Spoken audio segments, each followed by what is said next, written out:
me queda totalmente decepcionado e mais ainda babucar de speech sem nenhum conteúdo.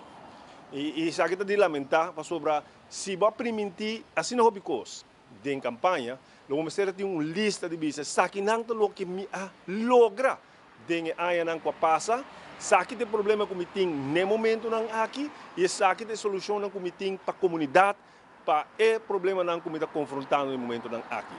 Absolutamente nada no acordo bizarro de speech do governador, que por certo, me por mira de cara do governador que eu estava muito contente com o speech aqui sobre se me por analisar o speech não do passado de todo o governador que estava tendo essa aqui de speech de mais malo como chega de entender, com mais cortico também como chega de entender.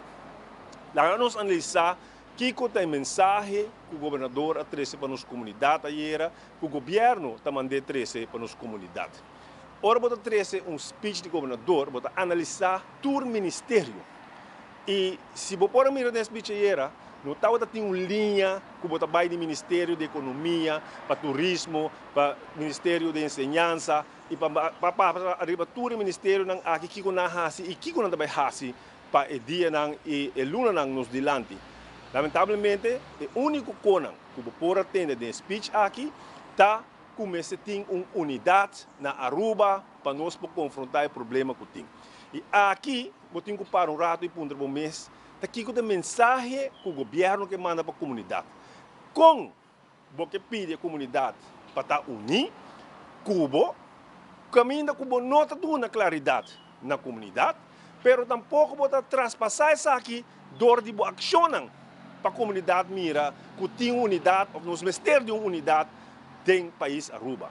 Não tem unidade entre o governo e o parlamento. O parlamento, de 3 viagens, avisava, nós não aceitamos o Rijkswet.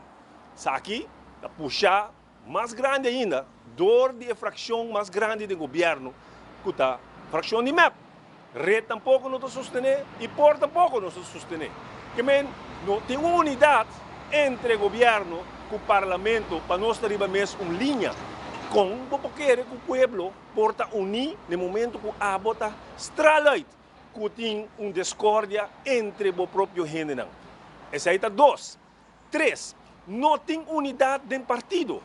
Como você explica ao povo aqui, com ex-primeiro-ministro, ex-líder do partido MEP, todo dia está pondo algo riba Facebook, riba notícia, mostrando que o líder atual, senhor Evelyn Cruz, está uma entrevista